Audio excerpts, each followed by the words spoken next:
Hello, my lovely blueberries. This podcast, as most of you should well know at this point, contains scenes of violence, adult language, and if we did our jobs right, disturbing subject matter. Listener discretion is so strongly advised. So strongly advised. Love you. Enjoy. Okay, so yeah, we can do Space Scouts or ratchet straps or, anything else. I like ratchet straps. There's also tubes. Did we do tubes? No, we didn't do tubes. We did Schnellsell. Yeah. I feel like tubes is going to get off the rails. Yeah, really as opposed to fast. anything else we do. Okay. Yeah, right. Somebody No, else. lock it in. No, Somebody lock it starts, in. and we'll lock it in as we go. You're not going to lock it in. We'll lock it in. You're Guys, not going to lock it in. We'll lock it in. I don't trust you. Tube, tube, tube, tube, tube, tube. Tube, tube. Are you in the market for the next generation of transportation solution? Tube, tube, tube, tube, tube, tube. Tube, tube. Why, yes, I am. Incredible! We have just the thing for you. Oh, thank goodness. Do you have any idea what it is? Is it square shaped? Leave. You fucking idiot. Get out. Most things are. Get out. But I'm here to buy No, it. now. But I have. They're tubes! You should still leave. You don't deserve them. But I thought that this was Have like you a fun ever seen a tube before? But I mean, yeah, but I thought that this was like a fun banter thing. And This You're is all- a very serious ad for tubes, I'll see myself out. as you should. For everyone else out there, guess what? Tube, tube, tube, tube, tube, tube. Tube, tube. The cylindrical solution coming to a store near you. How is that, Catherine? Was that better than?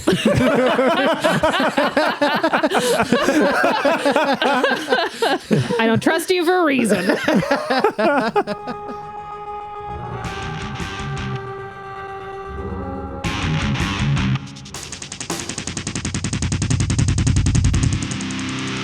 Hello and welcome to The Stars Aren't All Right, the only podcast advertising fake goods to fake people.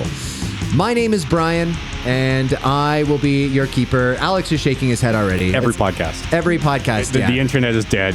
Every podcast, fake goods to fake people. That's true. You heard it here first, folks. We are all bots. We are all bots. If you've interacted with us in real life, we were actually full of birds, which were themselves drones. My name is Brian, and I will be your keeper for this episode. This is going to be episode 13, the lucky number of season 3. But before we get into a recap of what happened on the previous episode, let's go around and we'll have our players introduce themselves, and they'll introduce their characters, and let's have you guys answer the question of what important life lesson did your character neglect/refuse to learn? Is there just one? Do we have to pick just one? Yes. How would you know? Let's start with Alex. Hey, my name's Alex Collins. I play Sooth. People in old-timey plays do things for me, and I've never figured out why. The one life lesson that Sooth never learned was people have all these wise sayings, but he never found the people who were saying them because he couldn't locate a soothsayer. Nice. That's actually very good. Nice. Very good, Alex. Yeah, you can tell how good it is because Everyone had to say so. Yeah. Everyone's saying, yeah, It was okay. Thanks, Leah. keeping you honest. I actually play Herr Dr. Baron von Wurst. And the lesson that a good doctor never learned was moderation, you know? He does all things in extremes. He is extremely rotund. He is extremely pacifistic. He is extremely bad at cooking.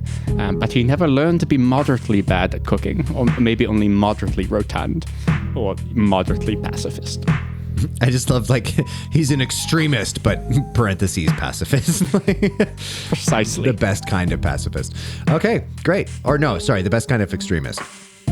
Okay, amazing. Thank you, Alex. Leah. Hello, I am Leah, and I play Glade Walker, your kind of therapized masked lady.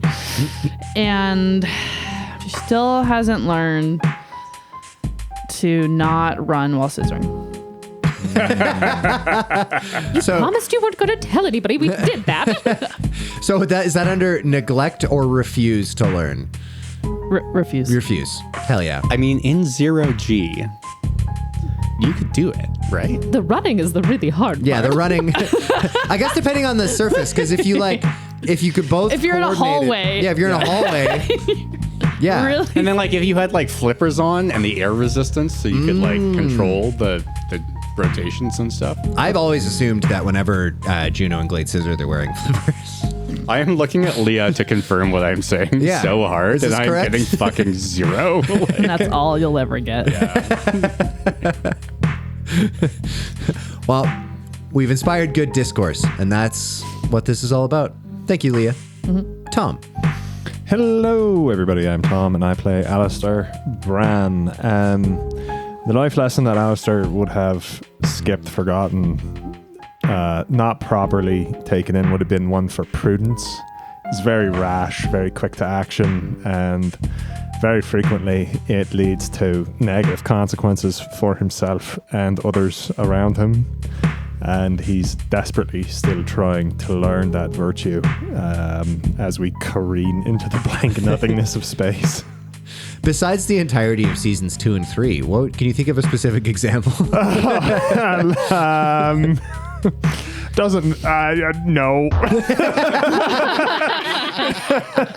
Thank you so much for asking. Next question. Amazing. Okay. Thank you, Tom. Catherine. Hello, I am Catherine, and I play Juno Angevin, our friendly neighborhood spellcaster. Successful spells. I'm a witch.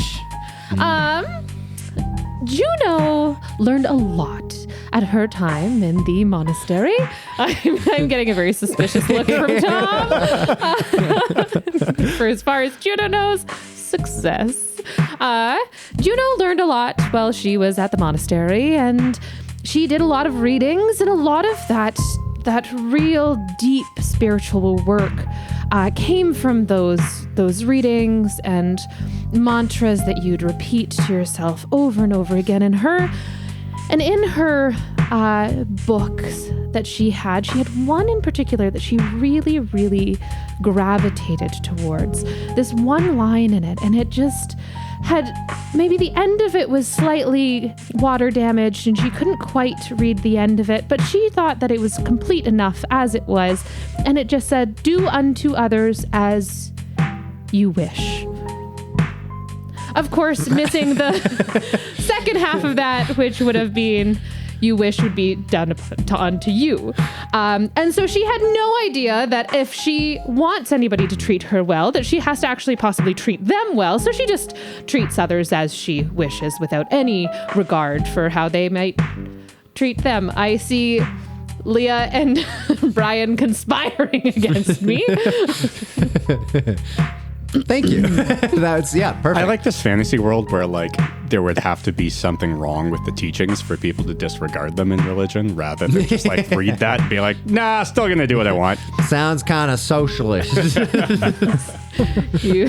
I mean, that's, I guess, the maybe the story Juno tells people if she ever gets called out on it. But that's not how it was written in my book. Yeah, I have a different edition. Amazing. Okay, thank you, Catherine. Well, team, let's do a stinky stinky recap. Why do you have to do that every time? I don't know. I wish I had an answer for you. But the recap of episode 12. We began in Sandra. Alistair had gotten a replacement sword and gun. The ship was fueled, and Glade and Alistair almost prevailed on Cody to run electronic interference on the Desert Bear so that they could blow it up. However, he wanted to check in with Sarah of Tube infamy before committing to anything. The VKH took off, and they made the flight back to Rita to rescue Creed. On the way back, they used some Schnellcell. Sorry, Alex. Schnellcell. Thank you. To get Glade's arm up and running again. And Alistair and Glade had a heart-to-heart. They agreed that if either of them got infected, they'd kill the other. What if they both got infected? They didn't think of that because they only think of themselves.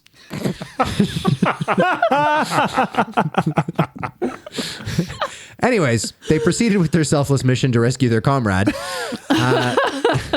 Approaching the city of Rita with absolutely no communication from the air traffic control. In the gathering gloom of the night, fires had begun to erupt. They called Creed to get his exact location and put together a plan. The ship would hover over the building that Creed was holed up in, and they would extract him via the rooftop.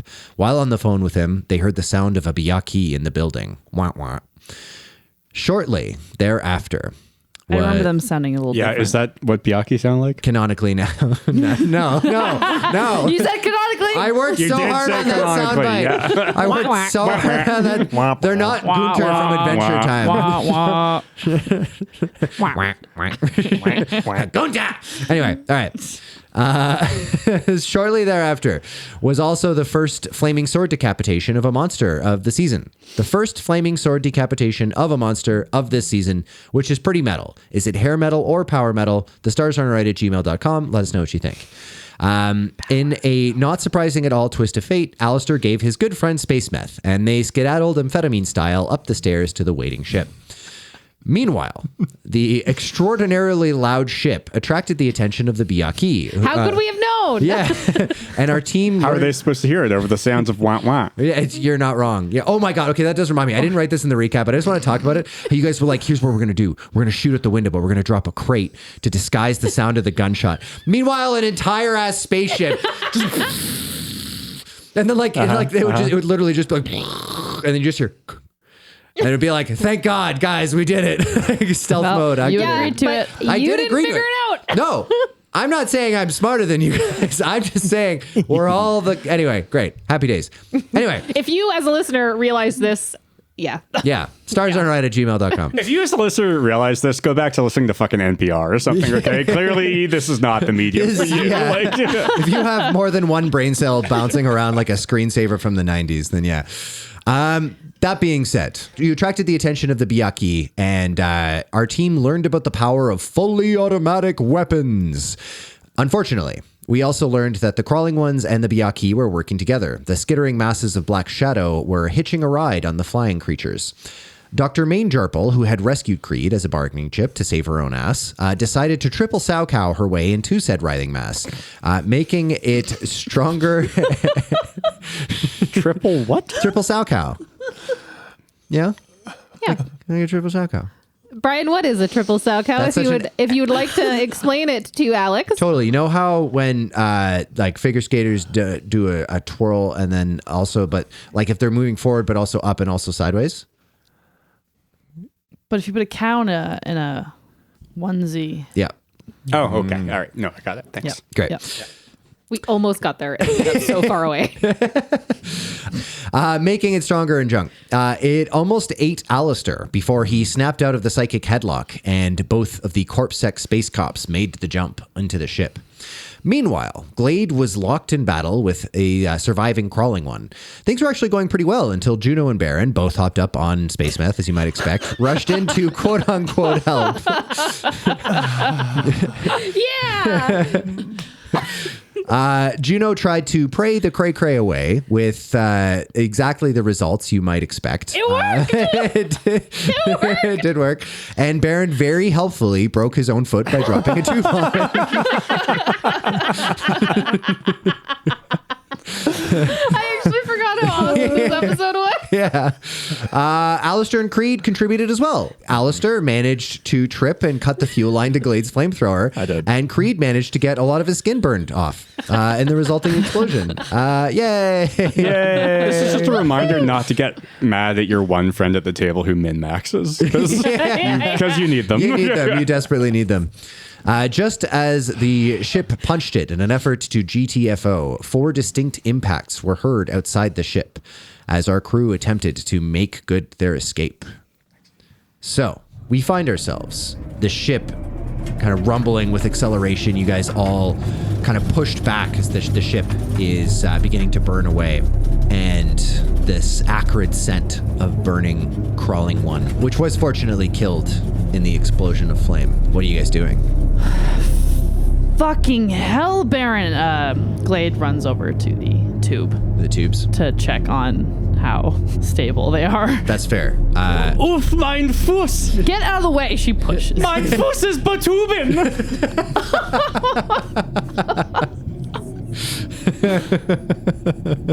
Baron is unable to really move because of the Tubenfuss. Mm-hmm. But he Wait, tries. is it he on tries. him?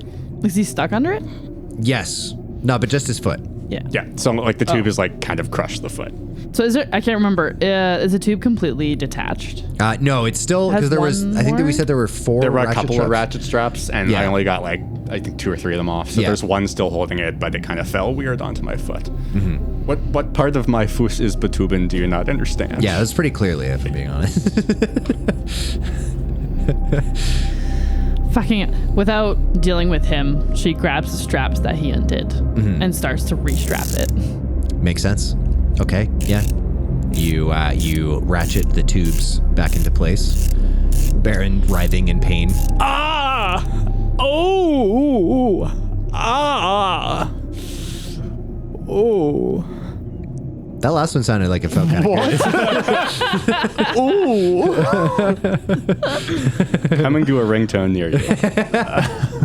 After ratcheting the straps, Glade puts her hand on his shoulders, looks him down the eye.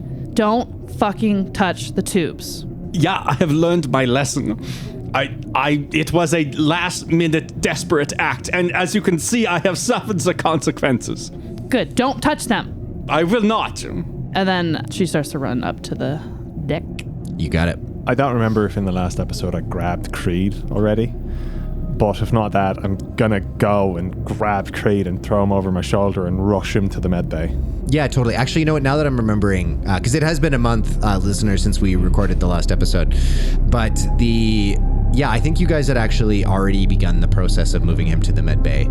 So we can retroactively say that Baron's pain noises were, slash kind of maybe orgasm noises, happened before.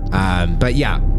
You guys begin moving Creed to the med bay. He's just kind of like gritting his teeth and like still unfortunately conscious. An announcement comes over the speakers.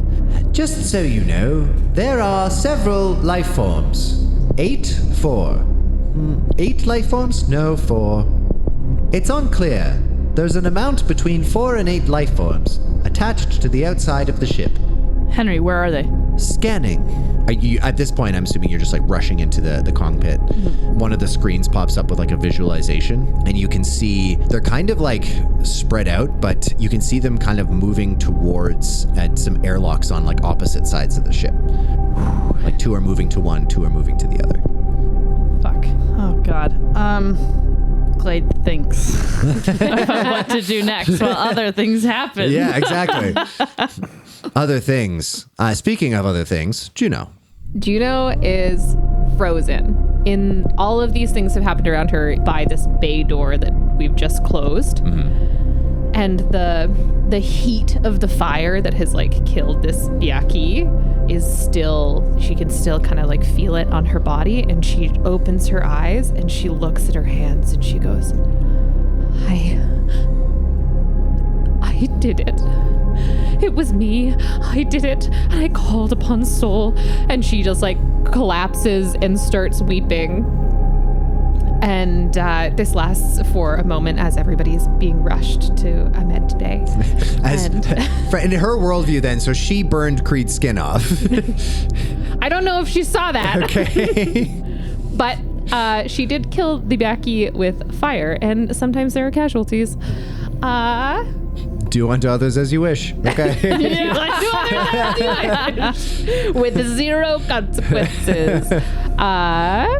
She'll figure that out later. But she is incredibly overwhelmed, and as she had all of her faith kind of shattered away from her when she last saw Michael Wormwood, she's really starting to build that faith back, but in her own way. So regardless of it actually being her or not, it is helping her self-esteem, because she really had self-esteem issues.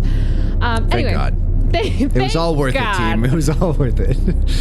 So, once Juno comes to and she hears this announcement, and with Glade asking Henry where these life forms are going to, would she have also heard the answer?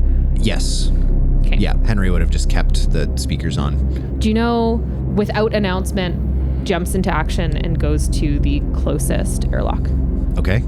The airlocks on this ship, it's just, it would literally just be a door. So if that opens up, it's a vacuum of space. Yeah, you guys you haven't made it out of the atmosphere yet. Amendment. Juno goes to find a gun. You were given pistols by Glade. Is it possible to find another gun? A cuter gun. A cuter gun? Make a luck check with a penalty dice. I just like how Juno is slowly discovering the tenets of real life, actual, like, Anton LaVey Satanism. Like the do as thou willst, and like being able to burn people and shit. Well, it fails, Brian. No, you don't find a cuter gun. You find a less cute gun, actually. It's like kind of chipped at the bottom, and the paint is scuffed, and it's blue for some reason. Yeah. Okay, fine. I keep the gun that I have. I go to the airlock. And it like never asks you questions about yourself. It just talks about its own day. Yeah, exactly. Yeah, what the fuck's with that? A sentient gun, but it's just a shitty boyfriend. Yeah. Slash Juno. Slash Juno, yeah. Juno is the shittiest boyfriend. We can all agree. Yeah. Okay, Henry, do not leave atmosphere. Understood. Not leaving atmosphere. I'm just going to keep doing what I'm doing. Great. Okay. All right, put me on speaker. Putting you on speaker. We got most likely 4 bogeys, maybe more, currently wanting to enter our airlocks. We're staying within atmosphere so that we will intentionally open the airlocks to fight them so they do not damage our ship, thus enabling us to enter space afterwards. Fucking buckle up, everyone. But not actually buckle up. Get your guns out and get to the fucking airlocks. You hear the sound of Baron undoing a buckle. And from the other side of the ship, you hear Juno, not on the speaker, just go, fucking buckle up! Because she is painfully aware that she is still on space meth. Carrying Creed over the shoulder, I'm going to get him in the med bay, put him down on the bed, and I'm just going to leave him on the bed, and I am going to strap him in very quickly. The doctor waves you off, like, I got it. Perfect. Thank you, doctor. And then I'm going to look at both of them. I'm locking this door, and then I'll just nod and close the door and run as quickly as I can to the cockpit to try and get Glade and Henry just together for a moment. They're still outside the ship, yeah? Yes. Can we do just a run through the atmosphere? Don't exit atmosphere, but just burn off the outside of the ship. Can we skip through it and just come back down to maintain gravity? Probably. I can pilot if we need to, Henry. You're the pilot. Fuck. Okay. I don't know these maneuvers. I'm just going to skim the atmosphere and try and burn them off the outside of the hull. If fire hurts them, I can't imagine what atmospheric departure would do to them. Actually, buckle up, everyone. Buckle it up! For scheisse's sake. We are going to wear these buckles out. Okay. Go ahead and make your piloting check. Oh no. Oh no. You push it? Do you push it, Tom? Push it, Tom. Very good piloting skill. Push it. Push it. Push it. Push it real good. Push it. Push it real good. What happens if I push it? If you push it and then you fail, consequences. Yeah. bad consequences. Maybe Tumas. Maybe tumors. Maybe tumors. The ship gets tumors. The ship, yeah, well, it kind of has tumors, actually, realistically. I'm going to push it. Oh, damn. He's pushing it. Extreme success. Yeah. Fuck yes! Okay. Oh. No, sorry. That's not a 1. That's a 7. That is still a success. Hell yeah. So Regular success. Regular success? Yeah. Okay. It looked like a 1. It's a 7. Gotcha. Okay, so on a regular success, I will get you to roll a D3 for me. And then that's the amount of units of fuel you're going to burn doing this maneuver. Oh, God. 3. So, 3 units of fuel. You How burn. much fuel did we have left? He's pulling up the spreadsheet. We got now, fuel I from presume. them. We did get fuel. You guys got like 4 tons, which is like 20 units. Yeah. Oh, okay. Yeah. We don't have a lot of fuel. No. Yeah. But we have enough fuel for this maneuver. Yep, we're good. We have 17 units remaining. Okay, you are looking at the readout on the ship, and you can just see the dots like that Henry is trying to populate. You can see them kind of like split, and you get this insight that it is probably Byakhee kind of with crawling ones on them. And you can see 3 of the dots just disappear as you burn into the upper reaches of the atmosphere. But then you see one kind of drop off and fly kind of away. But yeah, it is falling behind you. You guys are much faster than it. So there's no more bogeys detected on the ship. No more bogeys detected. Bringing the ship back down into atmosphere just to assess everything. I'll just ask Henry. Henry, we good? All systems operational. Okay. I'm gonna level us off and give you back controls, Henry. Just keep us flying in a straight line, okay? Very good. And I'll unbuckle myself and just run to one of the doors, one of the bay doors or whatever, the airlocks, just to make sure there's nothing sneakily trying to break in there. Okay. You run to go do so. Then you hear incoming transmission. Patch it through. This is Commodore Robert Hansen, Of course it fucking is. commander of the Desert Bear. Violet King Henry, we have you in our scopes. Surrender immediately, and you will be spared. Sorry, So audience. just recall, were there any dots remaining on the ship? I can remember. None. No, there's none. the Okay, some had disappeared dropped and off. then one dropped off. Yeah. Okay. Oh, right, because there's 3 in the one. Yep, okay, got it. Commodore, I don't know if you can see what's going on. We're in a little bit of a fight here. Can't really pay attention to you right now. I'm so sorry you're busy, but I'd recommend you leaving atmosphere. We're going to contain this particular threat. Is this being projected to the whole ship? That's up to Glade.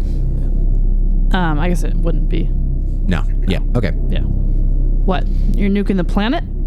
Unfortunately, there's no way of guaranteeing a quarantine on this planet. Glad just grabbing your hair, not fully sure what to do. Look, we'll surrender if you hold off on nuking it. Go ahead and make a persuade check for me, please. I'm gonna spend 1 luck to make a hard success. Hot damn. Hot damn, hot diggity dog. I do have some points in persuasion. See him say, A curious offer. Very well. Does your ship have the required fuel to break atmosphere and dock with the Desert Bear? Yes. Very well.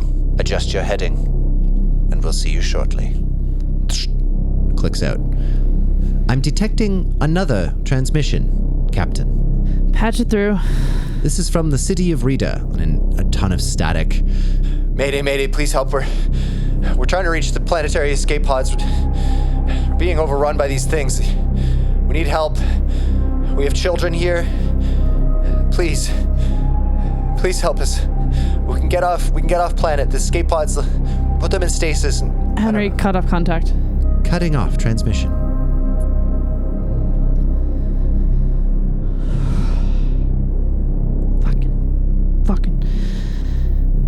Fuck! Henry, set course for the Desert Bear. Plotting course. And pass me through the whole ship. Connected. Everyone to the cockpit now. Now.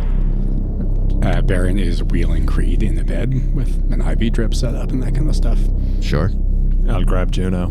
Juno's come down from her methamphetamine stupor and is in pain, but is hobbling along with I'll help her. Alistair. Okay. You guys all make it to the Kong pit. Henry, detecting that like everybody's not like kind of stowed away, has not quite pushed you guys into breaking atmosphere yet. He's just kind of waiting. Nonetheless, the ship does like rumble with turbulence as you guys all arrive in the Kong pit. Yeah, when you get in there, Glade's facing away from the door, but like both palms like on the console, like straight and like head down. We're pretty fucked. The Commodore just called in, requesting our surrender or our elimination. And that he was going to nuke the planet. Well, of course, the Commodore. I can talk to him. Juno, I persuaded him to delay nuking the planet if we would surrender. Good. And he agreed. Good. And I've asked Henry to set course towards the Desert Bear. Another transmission just came in from Rita. And I mean, as we all could have fucking predicted, they are currently being overrun by the Biaki.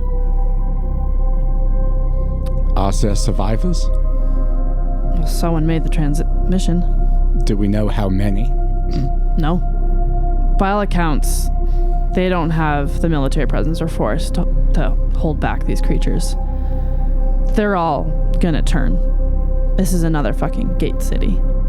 What happens if people intercede and infected people get on those escape pods and then get out of the atmosphere?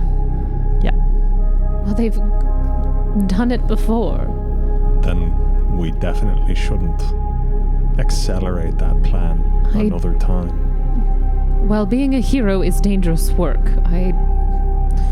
half of me agrees with you that it is too dangerous.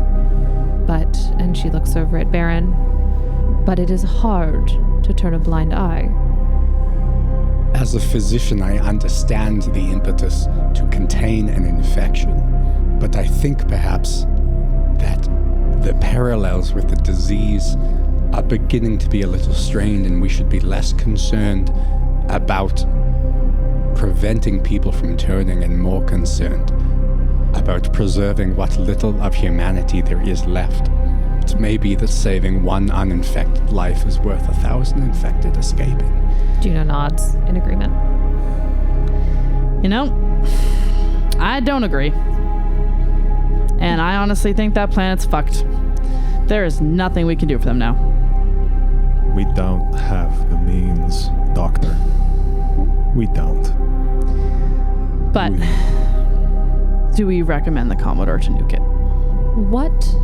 Aside from that, okay, right now we have to deal with the Desert Eagle has locked in on us. The Desert Bear. Desert Bear. Fucking... Sorry. Just semantics. Henry, is there any way we'd be able to deke them out? I give us a less than 5% chance. Yeah, okay, that confirms it. This is our biggest problem right now. We know we can't outrun a Millennia-class Star Destroyer. They have weapons the size of our ship. I was really hoping we wouldn't have to interact with them at all, and we could somehow sneak by, but that is no longer an option. So, let me talk to the Commodore. Faith, I'm so sorry.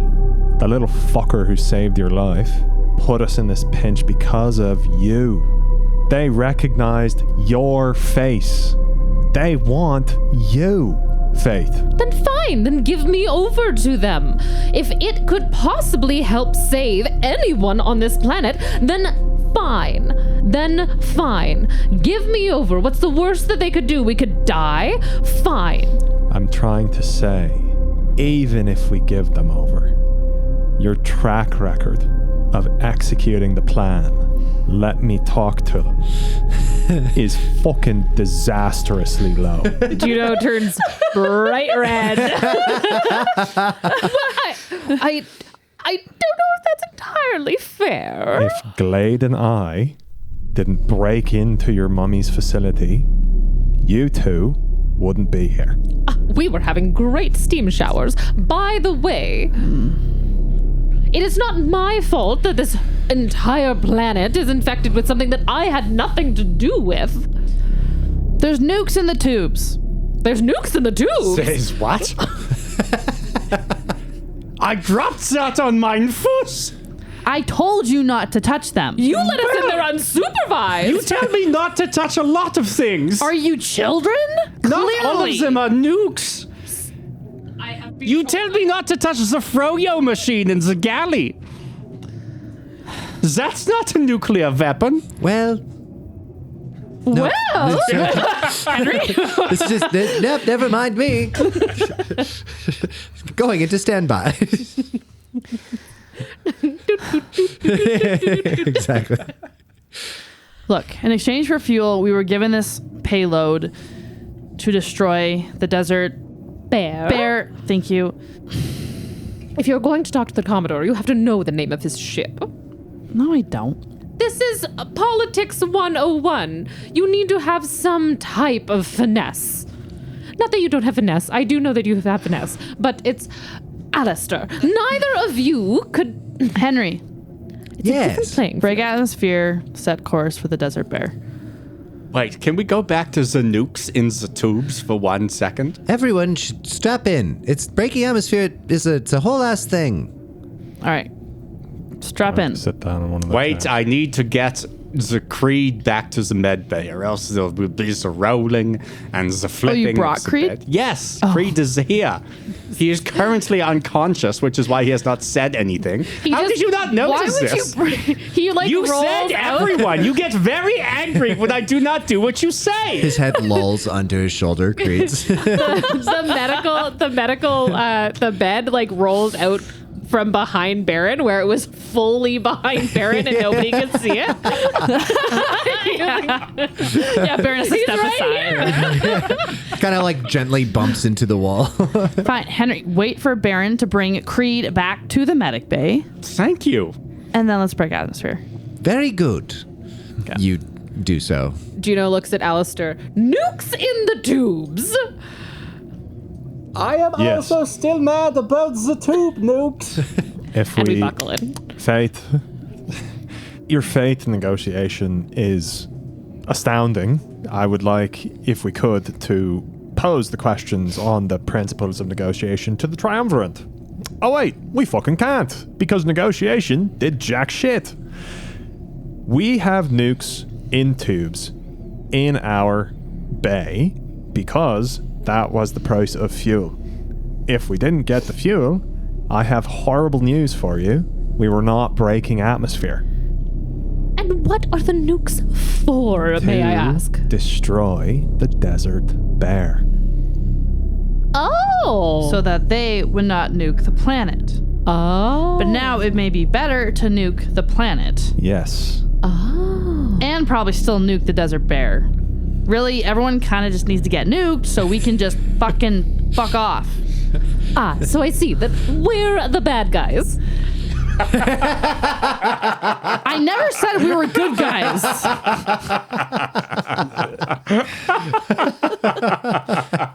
And scene. Can you remind me how big the tubes were? I'm big enough to break his foot. Yeah, right, they well, were they're about the heavy, size but- of the boxing bag. Oh, okay. Yeah, And extremely heavy. very heavy. I don't even know what the original plan, how he would get these fucking things onto the test. Just rolling him off. It's Juno in a janitor outfit again. And just like rolling him on.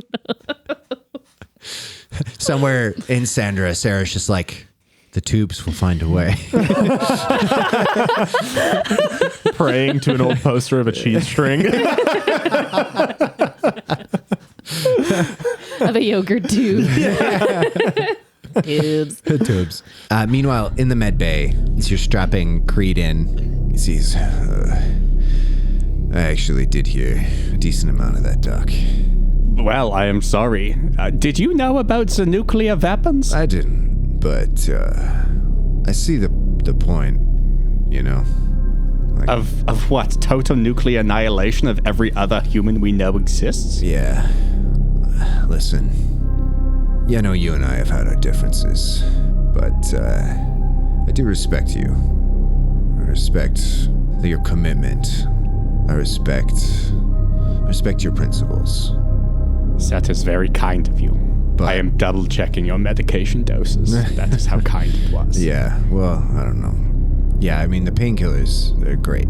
They're pretty nice, but in opium veritas, I suppose. But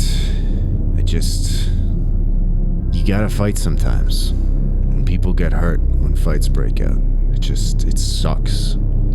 And every single innocent person who dies is a fucking tragedy. But those choices, they don't get made by... It's not consensual, you know what I mean? It's not like you can choose not to be in a war if someone else has chosen to make war on you. That applies this to the current situation. Yeah. What is the choice that you would make? What would your vote be? I'm overwhelmingly getting the feeling that I'm not going to make it out of this star system alive. You know, in medical school, they tell us that when a patient tells you they are about to die, you can trust that they are going to do their damnedest to do so. I don't intend to make it happen in any way. I don't know if I want to go out suicide bombing a ship. I think I want to go out defending people from monsters. But either way, I guess we're kind of defending people from monsters one way or the other. Depends if the monsters have uniforms on or not. Yeah. I agree. I tell you what, when the doctor says you are fighting fit, I will let you make that choice on your own. But for now, your job is to hang on until you are capable of wielding those terrible tools you insist on using. We all gotta do what we're good at, Doc. Indeed. He kind of rests his head back on the pillow, staring at the ceiling.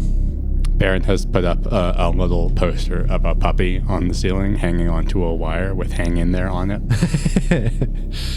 Creed gains 10 sanity. Nice.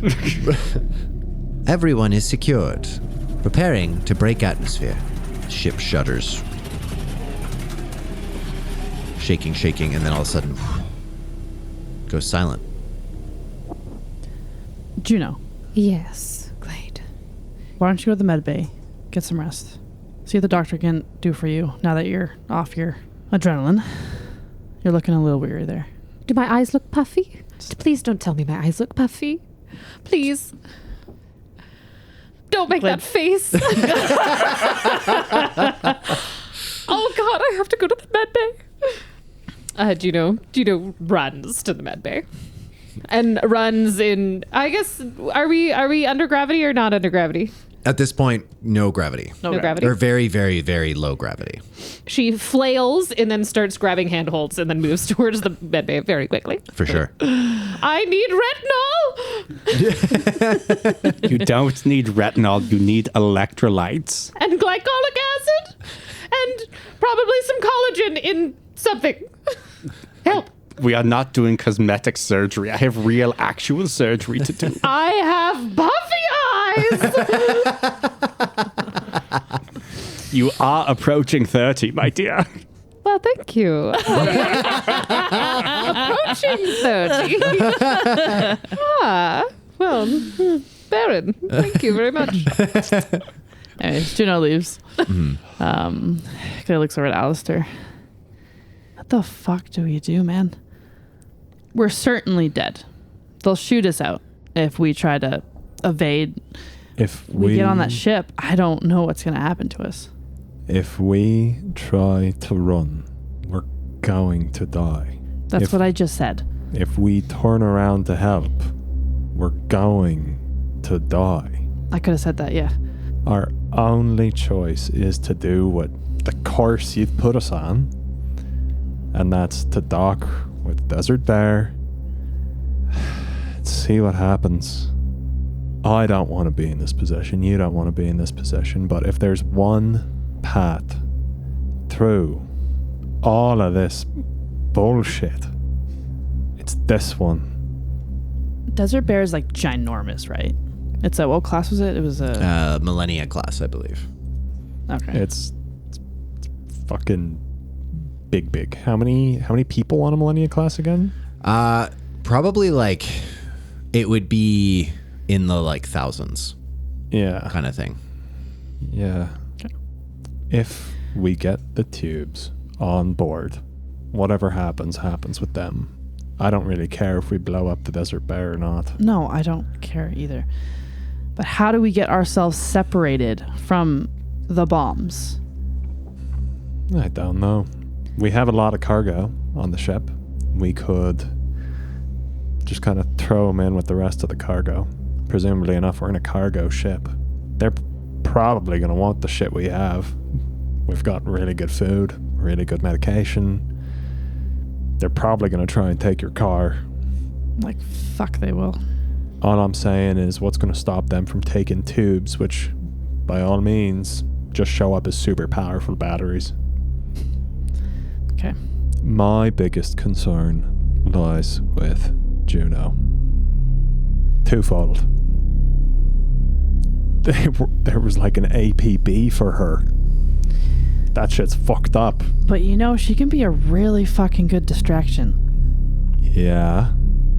And who has to save her at the end of that distraction? Obviously me. Yeah. So it's less of a distraction and more like bait. That's not a phenomenal position to be in. Now, I'm not saying we can control her or anything like that, but all I know is that for whatever reason, and I assume it's for political power, the Commodore wants Juno, and he doesn't really give a fuck about the rest of us. If you were a military dickhead who wanted political power in an area, who would you cozy up with to earn favor with the mulling citizenry? How would you save your image? I'm just saying, people in power have used religious figures as a means to an end countless times. Well, I make sure I stay with her. Good. And I can work out some kind of distraction. And you figure out how to get us another ship. I can do that. I mean, we'll put the nukes, we'll hide them in the cargo amongst other pallets. Great if they take them off and bring them in who knows where. Do we have a remote for these things? Yeah, I think Sandra would have given you guys a remote. Okay. Would we know the distance or the... Yeah, the remote should work anywhere within like 200 kilometers. Okay. Sounds like a lot, but space is big. Space is Not big. that far. It's not that far. 300 if you put it in your mouth and then like... And they're like, oh, Yeah. Exactly. Project the signal. That being said, you know the remote that you have, it's more like a protocol. It's kind of been updated to like your personal data center. So you can either, kind of blow them right away, hit the button, kaboom, or you can hit start on like a timer. It gives you like a few minutes or a customizable amount of minutes. Okay.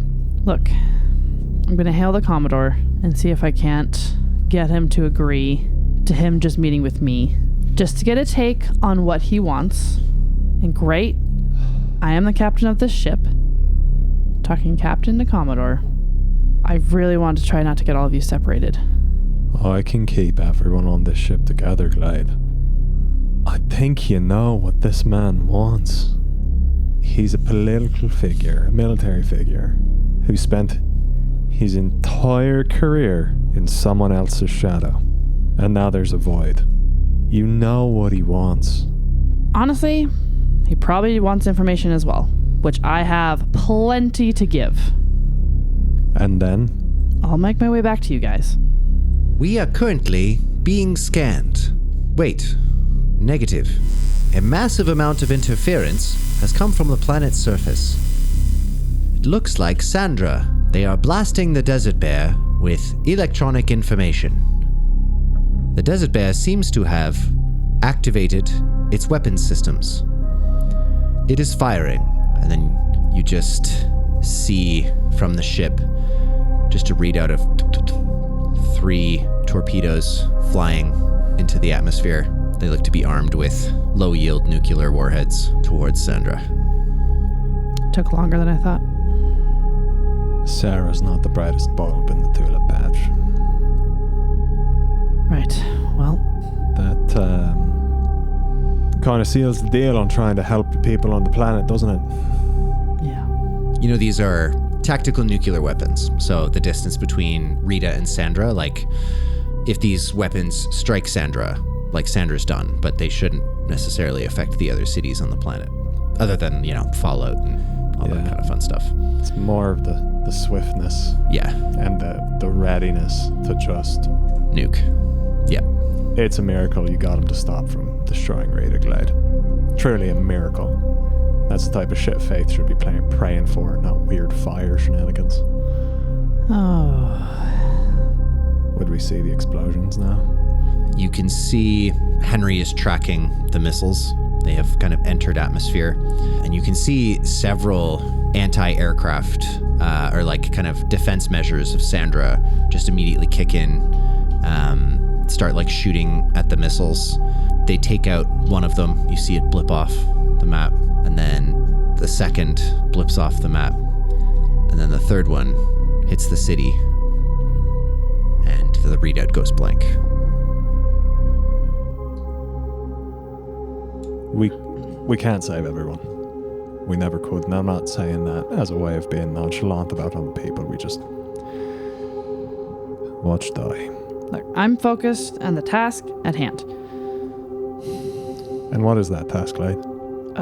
Getting us off the desert bear alive. Yeah, us off the desert bear alive. Yeah, that's the plan. Okay. Yeah, I'll make sure we do dock safely. I would advise our friends in the medical bay to be a little more reserved. And again, I'm really worried about what they're going to do with Juno, man. Henry, Yes. hail the desert bear. Hailing. I'm having difficulty getting through. It would seem that their sensors are offline, as well as their communications. Would they not be able to track us right now? Calculating. Their communication system is now back online. To answer your question, it looks like with electronic sensors, no. However, their scopes still seem to be online, so they can still manually see us. Additionally, it would appear that 2 star fighters have been deployed to escort us. You can see 2 fighter ships come in and like approach like very, very quickly. Their communications are back online. Hailing the desert bear. Wait, Henry, stop before you do so. Stopping doing so. If we punch it right now, they would lose track of us, aside from the fighter ships. They could still see us, so if they are manually keeping an eye on us, they will not lose us. And we absolutely cannot outrun fighter ships. No, I know that. Like, they would still be able to see us if we, like, went into... Yeah, because they have, like, cameras, dude. It's just normal cameras. It's just little lenses, and they got windows in that motherfucker. No, if we I think I've learned some things from you. No, if we go, like... Oh, fuck, I don't remember what we call it. Like, light speed. Oh, sublight. Sublight. Super sad. That's what I'm trying to say. We go sublight. They won't be able to see us anymore physically. You could try. I'm just a simple ship's computer. You guys put a lot of pressure on me sometimes. Try to push you to be more than what you think you can. I have parameters. But do you? Existential crisis activated. Okay. Alistair, do you want to head down and mix the tubes with our other cargo? Yeah, I'll start bundling the tubes with the rest of our cargo. Okay. Henry, Yes. you can now hail the desert bear. Hailing the desert bear. A communications line is established. What is it that you're saying? This is the captain, the Violet King Henry. Looking to speak with the Commodore again. Understood, Violet King Henry. Stand by. And then a few moments pass. Captain, this is the Commodore. I see you're on approach. I see that you nuked the planet. We responded to an aggressive act from a terrorist conclave. And you knew it was a terrorist conclave. How? Because they performed an aggressive act. I have a request. Of course, by all means. We're here to help. As I've been told, we are surrendering ourselves, and you'll have no problems from us. But I do request that once we enter your ship, that my crew may stay together, and it is only I that leaves and comes to chat and understand what you have in need of us. For security reasons, we usually have all members of your crew wait outside of your vessel while we search it. You're saying you wish them to stay inside your vessel? Stay with the vessel. They can be outside. Make a persuade check for me again. That's a fail. I'm afraid not able to compromise the security of my vessel, potentially. What security are you compromising? All I ask is that my crew stays together and near our ship. Well, very well. All of you can stay together. I will speak to you all as a group. But you will not stay near your ship. We will search the vessel, while you are escorted to a safer part of our ship. Are we being detained? Indeed, you are. Are you going to greet us personally? Is that important to you, Captain? Yes. Very well. I will greet you personally. And the crew does not get separated. I will keep you all together. Fine. That's all. Very well. He ends the transmission. The two fighter vessels have kind of fallen into like an escort position. They're both behind you, kind of flanking the Violet King Henry. You approach, and the Desert Bearer basically requests you to slave the piloting controls to them so that they can effectively like dock the ship. It's fairly like standard protocol, so you guys let them do so. Yep. And you are brought into a massive airlock. 99% of ships that are like fleet carriers do not operate this way. They don't have like open hangars that are, pressurized or depressurized as ships leave, just because it's incredibly inefficient. But the Millennia class vessels will often have them, just A, because they have the resources to spend, and B, just because they fulfill a lot of different roles. And one of the roles is rescues, and that's like an easy way to like rescue a ship, is just to get it into the cargo bay and then pressurize. So you are led into this. The two fighter vessels kind of like fly into the bay behind you, land. You can see these massive doors close. You don't hear anything, but then the ship shudders as the doors close, and kind of sound begins to return from outside the vessel as the engines spool down. Before getting to the point where like doors are going to open, people are going to enter. Okay, everyone, we're entering the Desert Bear. The Commodore has promised that we will stay together. He's going to greet us as we exit our ship, and they are moving us to a different location within the ship. No one says a word.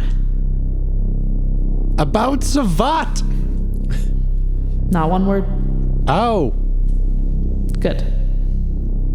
The remote, how small is it? Like I said, it's more of a protocol. It's been added to like your personal data center. So yeah, it's attached to your personal data center. Now that being said, this protocol can be like moved to a relatively small device if you wanted to like. Could I move it to my Reaper intercom? Yeah, go ahead and make either a computer use, or computer use will want a regular success on, but I'll let you do a mech repair. Like, what's your mechanic skill? It's mech repair. Yeah, right? mech repair, yeah. I'll let you do a mech repair check, but we'll look for a hard success on this. Okie dokie. Nah, that's a fail. I'd let you push it, but if you fail, you'll take sanity damage. Push it. Push it. The odds are not in my favor. But fuck it. I'm gonna push. Butt fuck it. Hooray. Yeah. Yay! I'm gonna butt fuck it. It begs the question of what it is that we're pushing, but Boo. Oh! No poo. What happens if I push it and I get a regular success? Would it any different in terms of consequence? Because it's still a success, but Okay. it's not what you required. What I'll say is I'll let you still do it if you want, but you'll take a D3 of sanity damage as opposed to failing and then also taking sanity damage. Okay, I'll do it. Great. So roll your D3 of sanity damage. 2. Take 2 points of sanity. You push this protocol in, and there's always a little bit of a kind of like heads up display that gets like it's always on the edges of your vision due to the nature of like human vision being what it is. It's often very muted to prevent you from, getting kind of like motion sick or, prevent any sort of like feedback errors as you have I think it's called a saccade. When you rapidly switch your eyes from one place to another and it goes blurry, it's your brain actually going blind. Like your brain shuts off your eyes for a moment. So the interface between your cybernetic base enhancement and Tom is just flicking his eyes back and forth. Yeah, no, you go blind during that second. I wanted to test The it. blur is actually your brain just compositing the images of what you had seen and what you didn't, what you're seeing now. So it's just like, that's why it's blurry, because it's your brain, like a low resolution being like, that's probably what the fuck's there, I guess. Anyway, it's really cool. Is it blurry? I feel like it's not blurry. Well, like, when it blurs when you switch from it's for like a millisecond. Maybe your brain's just faster than mine. Anyway, it doesn't matter. But all that to say, the reason you take sanity damage is that you get a little interface that's just up in the top. Now my entire cast is just shaking their heads like dogs. In the top right corner of your vision, you get this little interface that you can interact with. But there's this kind of like piercing pain just very briefly in your brain, your mind just trying to like make sense of this image and then tries to like ignore it, but then it can't ignore it. And then you close your eyes and it's like superimposed. And so anyway, yeah, it just kind of like makes you like shudder for a moment. But you do manage to kind of like recalibrate and you're good. Okay. Okay. Glade is going to... no one's with her currently in the Kong pit. Sure. So I'm trying to make a decision. Someone pick highs or lows. Highs. It was low. It's always the opposite of what I choose. We should know this by now. Yeah, so I'd say like right as, we've entered Glade over the intercom's gonna be like, everyone in the cargo bay, unarmed. I am dead serious. No hidden weapons. They will find it anyways. I know it's over comms, but it feels like Glade is looking directly at me. Baron is staring directly at Creed. Where are they? The unconscious man. Yeah. I Tell me where they know are. you can hear me. Where are they? Pokes an eye open and he says, "This is folding knife in my sock." You're not even very... That's like a pressure thing to keep you from getting blood clots. Oh. What'd you do with the folding knife in my sock? I didn't find it. Oh. What have I had in my sock this whole time? I'm not sure. Is it this? And he holds up half a candy bar. Oh, that's for that one. He squeezes it and that blade comes out the top. He's like, A razor blade. I didn't put that there. That's fucked up. There, you trick-or-treating. But yeah. And then Glade is going to take off her butterfly mask and put on the third mask. But what happened? You put it on. Bro, we're all so fucking dead. Oh, we're so dead. We were so dead, but now we're so dead. And there's this moment, you put it on, you feel the metal pressing against your face. You wait. And then you just hear, Glade? Glade? Felix's voice. And she heads out to the bay for when the doors open. Okay. Would I see her? I'm in the bay before anyone else. I mean, yeah, you definitely see, I'm gonna wait till like it's go time. yeah. Okay. Everyone congregates in the cargo bay, and then Glade walks in wearing the mask. Glade.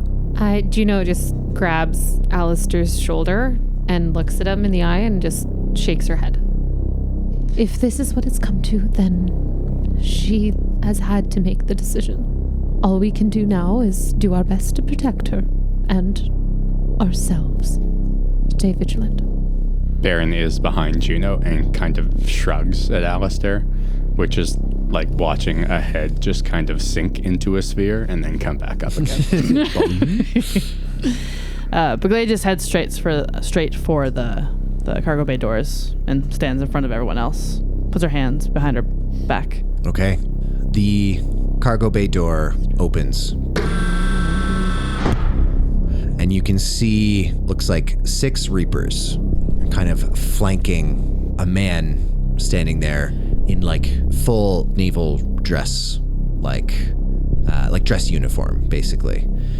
He's standing there kind of at ease, his back straight, his chin up. As the door opens, welcome on board the Desert Bear. Please. Glade starts walking forward. Okay. You can see one of the Reapers on either side of of him. There's 3 Reapers to either side of him, kind of flanking him in like a V formation. 2 of them step forward, and you can just see lights kind of like scanning up and down you. Is anyone smuggling any weapons? I'm not smuggling weapons. I just haven't disarmed myself. I'm not fucking smuggling. I have them in plain view of everyone, and one of them's a fucking sword. Right. The one of the Reapers just says, "Drop your weapons." God, I hate you. I'm gonna put my weapons down. Okay. I was under the impression that this was an open carry state. It's fine. Anyone else carrying weapons? Nope. Okay. Unless Creed is, and Baron tried to like frisk the bed pretty well. Right. Yeah. Why are you touching me? Stop touching me. You hid a knife in a candy bar. I told you I didn't. That is deeply offensive to me for many reasons. I'm sorry. Okay, I didn't know. I didn't think. But so nobody's hiding weapons. Nope. That being said, you see one Reaper. They just indicate your arm, Glade. They just say this one has a subdermal weapon system. Glade holds out the arm, shrugs. Can you deactivate it? Can she? I don't think she can. I don't think so. No. Glade shakes her head. And you can see the Commodore eyes the arm. Well, I'm sure we're just going to have to trust each other then. Yes. And you can see him, he just raises his hand and just 2-finger waves forward. And you can see, looks like 2 more Reapers and then a bunch of like unarmored naval personnel just run up the cargo bay. And they begin like dismantling your ship effectively, like just tossing it, searching everything. What are you guys doing? Soon we all exit the ship. Mm-hmm. And where now to? Well, I wonder how long it's been since you've had a proper meal. Won't you join me in my quarters? And he kind of looks at you, Juno, and a plastic smile kind of spreads across his face. The Commodore himself is maybe slightly taller than average. It's like around like that 5'11" kind of mark. Very neatly cropped hair and like well styled. And it's to the length where it's like, it's just within kind of naval regulations, right? Well, so he can still have like a little bit of flair to it. He's immaculately shaven. He looks to be maybe in his kind of like early 40s, but his skin is very well cared for. And then as you maybe take a step away from the ship, you can see kind of around the corner, he has several camera crews with lights that are like filming this. And you can see now looking very welcoming and says, yes, why don't you join us in my stateroom? Are we still close enough to Henry from where the bay doors descend for me to just kind of reach up and tap the ship one last time? Yeah. I'll just do so and say under my breath, bye, Henry. Bye, Alistair. I'll walk away. Juno is very much staying behind Glade. Knowing with the third mask coming out that she doesn't really want to make any sudden moves, that Glade probably has a bit of a plan, but she's also like in very much Mama Bear over Glade mode. Right. Her once priority, making a good impression to the Commodore, has now taken very much backseat to making sure that Glade is okay. Okay. Was this your plan? Can I roll a psych check on the Commodore to see if I can detect if he has a nefarious plot or plan? Sounds great. Like other than the obvious. Other than the obvious. Yeah, totally. It's a fail. Okay. I will say can you read something off of him that determines this thing? Like, no. But can Baron make his own inferences? Of course. Right? So it's not like you're like, ooh, I can just even see it that you're like a piece of shit. But like Baron can make his own inferences based on the information he has. I will say if Juno's trying to go Mama Bear mode over the sociopathic killer that left her behind to die, Alistair is not fucking having it. What does Alistair not having it look like? You're puny, and I'm going to interpose myself between you and her. All the more way that this looks like my crew is protecting me from the Commodore. You can see like What it looks like. Yeah. just that expression as you're examining him, Baron. You can see that expression just kind of like freeze in place as a little tick of frustration crosses, and you can just like looking to the cameras, you can see he wanted that camera op of like him greeting the Faith Juno Angevin. Juno's smile is cold, but not necessarily cold towards him, just cold towards the situation. But I can see how the read is unfortunate. Gotcha. Does Baron know where the camera is? Oh no. Yes. Baron's just gonna like kind of jollily waddle up in an aircast, pushing Creed, Right. and just be kind of like, oh, glitzy, a glitzy, a glitzy, a glitzy to you, a glitzy. This turns Juno's cold smile into a genuine chuckle. You can see Robert, the Commodore Hansen, just go, are you from Switzerland? No, I am from Spermany. Common mistake. From my understanding, Grutzi is more of a spiss greeting. I don't think they like the term spiss. Yeah, me neither. As I said it out loud, I've only ever read it. Oh, well, I mean, that means you are a well-read man, and you should be proud of that. Yes. No, I am from kind of a niche area of Spermany. I see. Have spent quite some time in the Switzerland, so. Indeed. Spermany is quite a robust government. They do manage to keep quite a lid on things in that system. I admire it. You know what they say about keeping a lid on things. I don't. Sometimes it boils over. Grazie, a grazie, grazie, grazie. And just like that, all the tension gone. I don't know. Baron walks off, pushing Creed, who's still like 90% out of it. Greeting like Reapers, naval personnel, a cleaning droid, like just He's gone, and then just us, and then everybody else are just, we're still, the tension builds again. Yeah. The Commodore does like lead you through. So the Commodore walks ahead. There's a line of 3 Reapers. there's a camera crew basically like on you guys. And then the remaining 3 Reapers kind of come in behind your group. And then the other camera crew kind of like falls in behind them as he leads you to like the stateroom of the ship. Have I just like pushed an unconscious Creed into the stateroom and nobody has stopped me? Yeah. Yes. You can see at one point the Commodore just kind of stops and he says, "Does your friend need urgent medical care? We do have the finest facilities here." He is stable, but I would appreciate getting him to a proper medical facility, yes. Well, we can have our medics take a look at him, and you can join us for dinner. I also have a broken foot. You can see I have wrapped it in newspaper and then taken the whites of eggs and made that into a kind of cast using a balloon inside.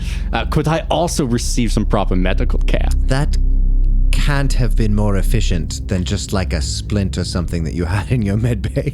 Are you also a doctor as well as a Commodore? No, I just I put the common sense in Commodore, you know. But Well, I mean, there's like one too many N's there and a couple too many S's. you certainly are Spurman. Well, if you require medical care, we can all stop in the med bay. But from my understanding, your captain wished to keep you together. Oh, in that case, I defer to mine, Captain. Now Not one word.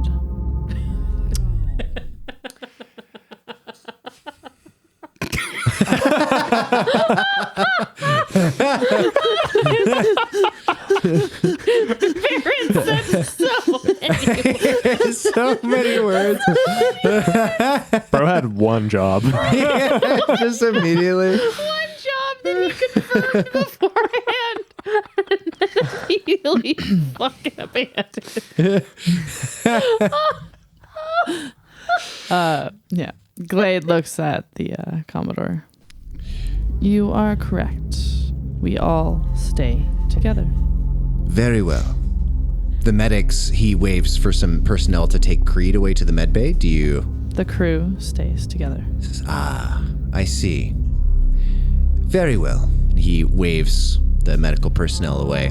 You walk for, it probably takes you about like 6 or 7 minutes to actually walk to this like stateroom. And as it opens, you know, it kind of looks like this is kind of like very, you know, brutalist military vessel, like not really any bells or whistles. But as the doors open, you see this very like lavishly appointed, looks like dining area. There's like legitimately a chandelier hanging over this like beautiful oak table, very like stately chairs. And you can see waitstaff in like white jackets. One immediately moves the chair aside so that they can wheel Creed's bed up. The 6 Reapers kind of take stations at the 4 corners of this room and then along the walls, kind of like parallel with the table. You can see rich artwork adorns the walls, which look like they've been like paneled in wood. You can see plants growing, and it looks like candles have been lit all along the length of the table. This is a rather poor showing for you, Faith. I'm certain you're used to much more grandeur, but we do what we can out here in the void. Commodore, thank you for your hospitality. This is quite lovely, thank you. It is my pleasure. You know, we actually have a wonderful Pinot Grigio that the grapes were grown on the vineyards on Titan. And we have a lovely Malbec, which was grown on Mars. Comes from the Olympus Mons vineyards.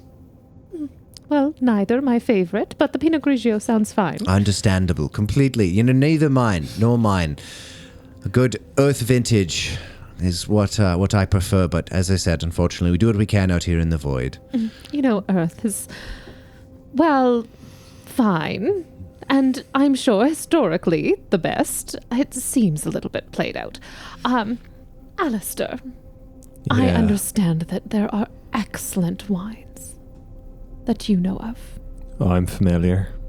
However, Faith, I'd be remiss to share the sanctity of those vineyards with people who Don't even have a fucking aquarium.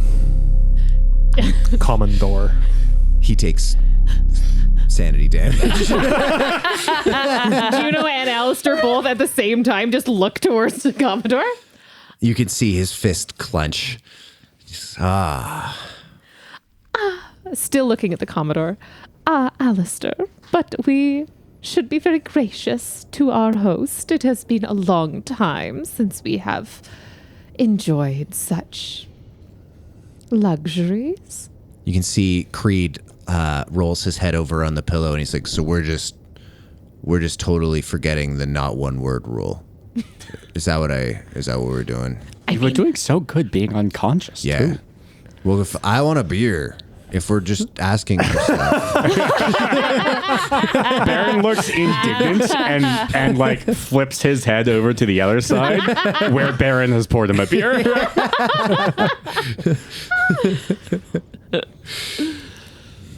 Baron puts a straw in the beer. Excellent. That's good. That's good bedside manner right there. Commodore, you will forgive me as I defer to my captain. We can discuss wines all day, but I imagine that we are here to discuss more complex issues. Please refer to our Captain Glade. The staff all steps forward and they pull out chairs. The Commodore takes a seat at the head of the table. He gestures for you all to do the same. My chair is pulled out. Okay, I will sit down. Glade will sit down beside Juno. Does Baron fit in these chairs? Make a luck check. Uh-oh. I don't have very good luck. I know. That's a fail. It's a fail. Can I, as I watch Baron, as Juno watches Baron sit in the chair and it starts to like crack and creak, Juno snaps twice over her shoulder and points at him and then gives a glaring look at whatever help is around.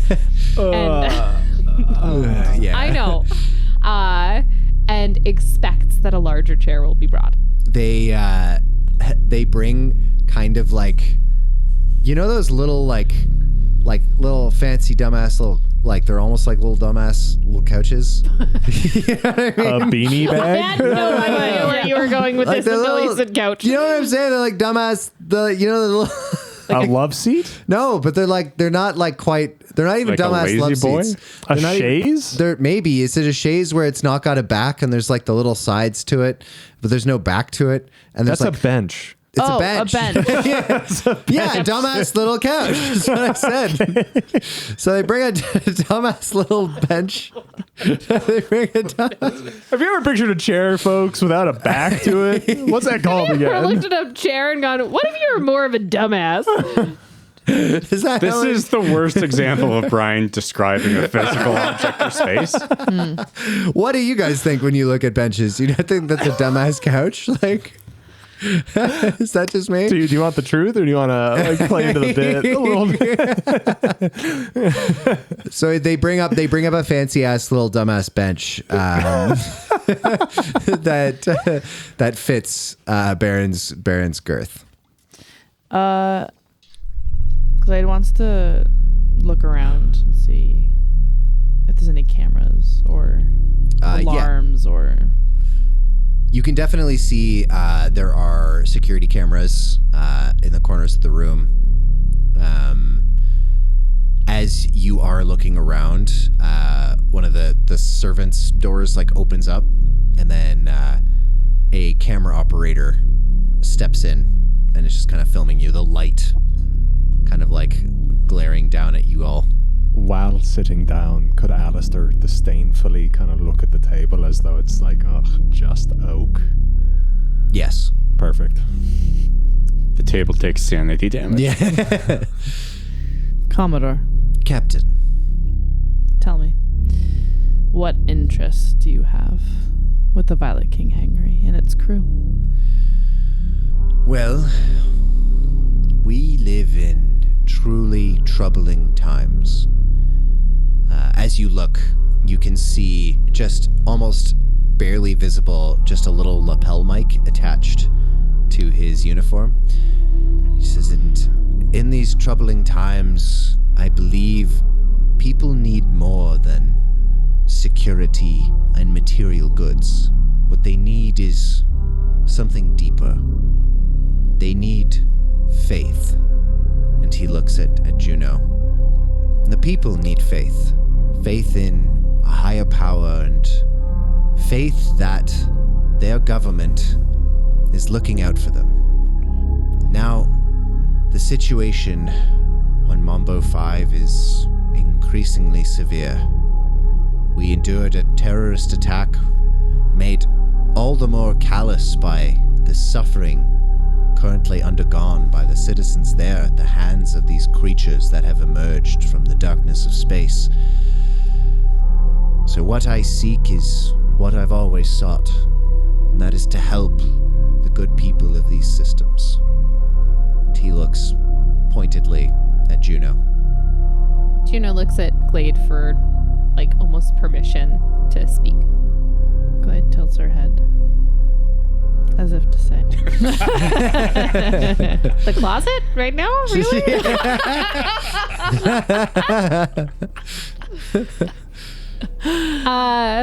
Juno moves her eyes towards the Commodore. How very noble of you, Commodore, and perceptive in this moment of true tragedy. Not only have we seen Gate City go dark, but now city and planet and station after station. You speak of terrorist attacks, but this seems to be traveling very quickly.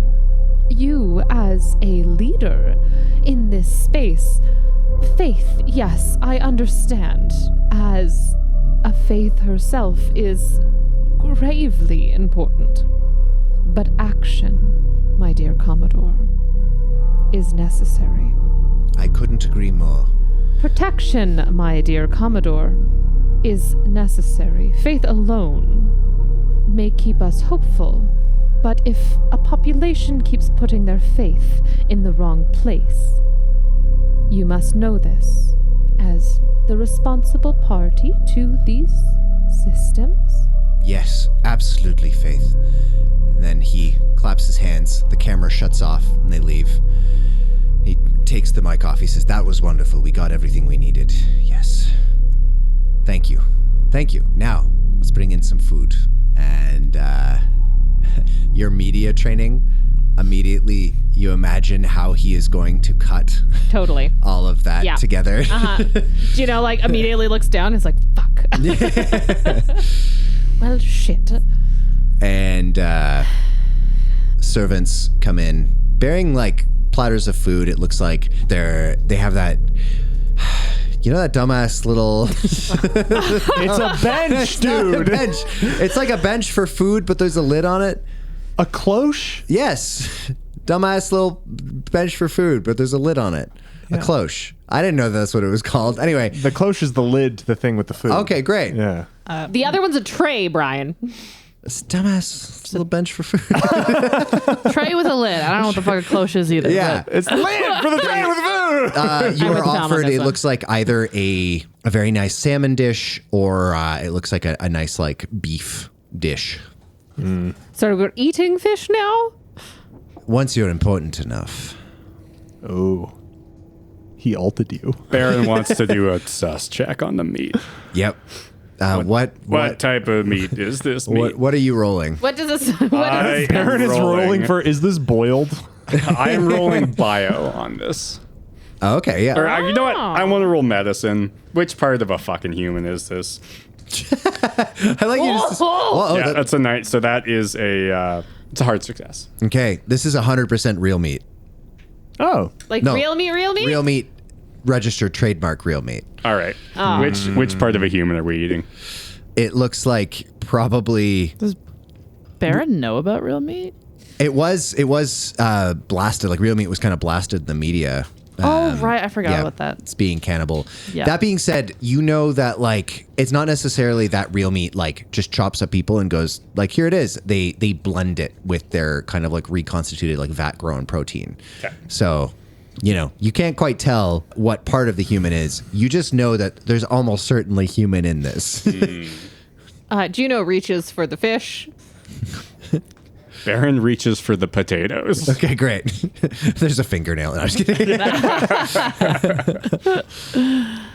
And serves Creed a helping of potatoes that is like large enough to cover any plate that he would like, so he doesn't take any of the meat. Great. You're not going to stop Juno from taking people fish? Look, you will all kill us anyways.